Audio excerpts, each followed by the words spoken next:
नमस्कार दोस्तों, स्वागत है आपका एक बार फिर हमारे YouTube चैनल यात्रा विद अनुज में। आज हम आए हैं भारत के सबसे पुराने और व्यस्त रेलवे स्टेशन में से एक हावड़ा स्टेशन के बगल में ही स्थित हावड़ा रेलवे म्यूजियम में। अगर आपको रेलवे इतिहास और पुरानी इंजनों से लगाव है तो यह जगह आपके लिए किसी खजाने से कम नहीं। तो चलिए शुरू करते हैं और आपको लेके चलते हैं इसका एक खूबसूरत सफ़र में।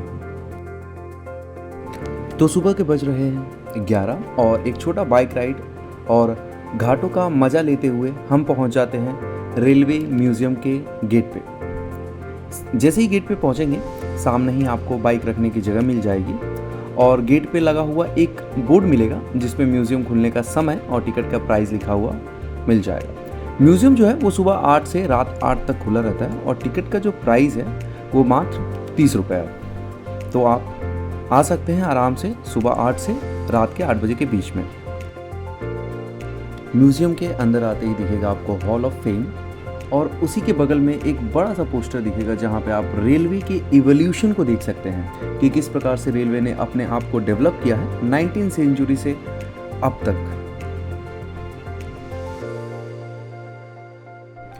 जैसे ही आप म्यूजियम में एंटर करते हैं सबसे पहले आपका स्वागत करती है यह शानदार और विशाल स्टीम लोकोमोटिव।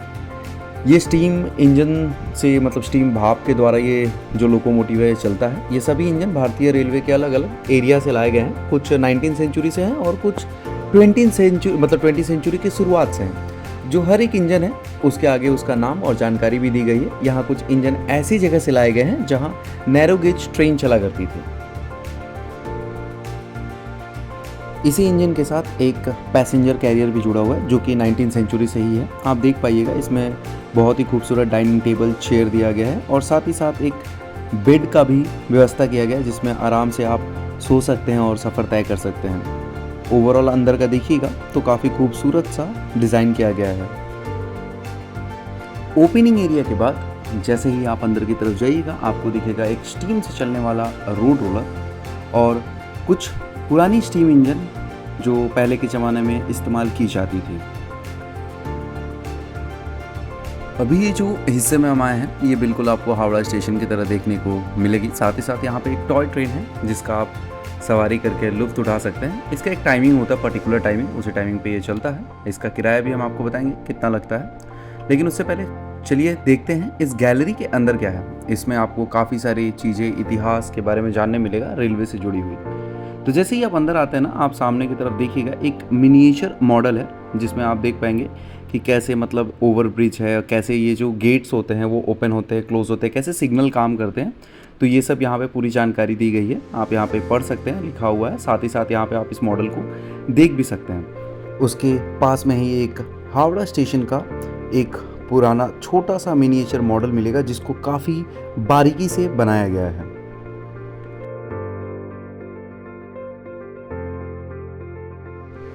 जैसे ही आप गार्डन एरिया में आइएगा आपको दिखेगा कि दूर संचार यानी कि पहले के ज़माने में कम्युनिकेशन कैसे किया जाता था। आप देख पाएंगे वहाँ पे छोटे छोटे मिनिएचर मॉडल है जिसमें स्टेशन मास्टर का डेस्क है। यहाँ पे लाइट कौन कौन सा यूज़ होते थे, जैसे मॉडल इंजन, स्टॉप इंजन या फिर स्टॉप सिग्नल के लिए कौन कौन सा लाइट यूज़ किए जाते थे। साथ ही साथ आप देख पाइएगा यहाँ पर कुछ प्लेट्स हैं जो कि आप देखिएगा पहले के ज़माने में सिग्नल्स पर यूज़ किए जाते थे। और यहाँ पर छोटे छोटे लीवर हैं, मीटर के आर्मेचर से बनाए हुए हैं जिनको आप देख सकते हैं और उनको बारे में आप जानकारी ले सकते हैं। ये जो देख रहे हैं ये एक पुराना इंजन है जो कि स्टीम इंजन है, जो कि आप यहाँ पे नाम पढ़ पाइएगा। ये ब्रॉड गेज स्टीम लोकोमोटिव है। ओके, और इसका जो नंबर है 26761 है। तो चलिए अंदर से भी मैं दिखाता हूँ कि ये जो ब्रॉड गेज जो कि ईस्टर्न रेलवे में पहले यूज़ किया जाता था वो कैसा दिखता है।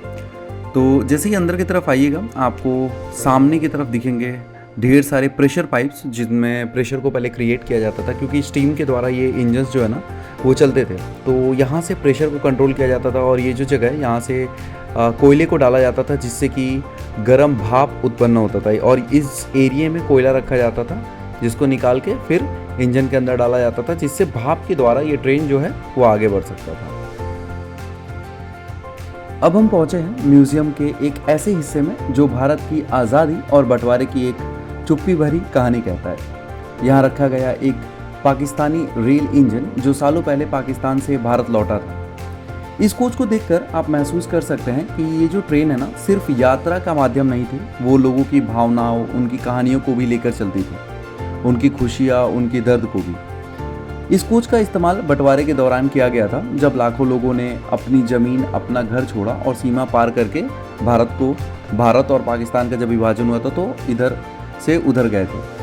कुछ पाकिस्तान गए, कुछ वापस भारत लौटे। उनमें से एक यह जो इंजन है वो प्रतीक बनकर रह गया उस दौर का। इस कोच पर आज भी आप देखिएगा ना तो ईस्ट पाकिस्तान रेलवे लिखा है, जो उस समय की असलियत को बयां करता है। म्यूजियम ने इसे सहेज कर रखा है ताकि हम और आप यह ना भूलें कि रेलवे जो है ना वो सिर्फ पटरी नहीं, इतिहास की गहराई भी है। म्यूजियम में 20वीं सेंचुरी में चलने वाली कुछ विशालकाय ट्रेन भी आप देख सकते हैं 19 और 20 सेंचुरी में। साथ ही साथ कुछ दुर्लभ क्रेन जो कि पहले के टाइम में यूज़ किया जाता था, और आप यहाँ पे उनका नाम पढ़ सकते हैं, या औद में बना हुआ था ये।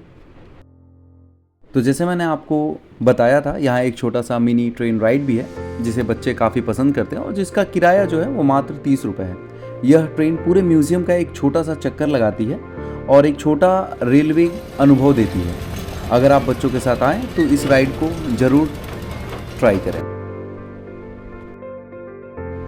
इतने बड़े रेलवे म्यूज़ियम को घूमने के बाद आपको भूख लग सकती है, और अगर आप आनंद लेना चाहते हैं ट्रेन में बैठ के खाने का, तो बिल्कुल यहाँ पे एक आपको रेस्टोरेंट भी दिया गया है छोटा सा, इम्पीरियल किचन नाम से, जो कि बोगी ट्रेन का जो कोच है उसी को डिज़ाइन करके बनाया गया है। यहाँ पे आप देखिएगा तो हाथ धोने का जगह है, और यहाँ पे आप आराम से बैठ के अगर खाना चाहते हैं तो यहाँ पे अंदर में जाके आराम से बैठ के खा सकते हैं। तो दोस्तों, कैसा लगा आपको ये जो मेरा व्लॉग था रेलवे म्यूज़ियम का? अगर अच्छा लगे तो वीडियो को लाइक, चैनल को सब्सक्राइब और कमेंट करना मत भूलिएगा।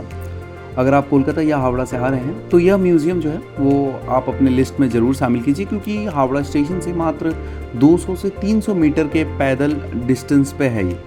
तो मिलते हैं अगले व्लॉग में, तब तक के लिए अलविदा।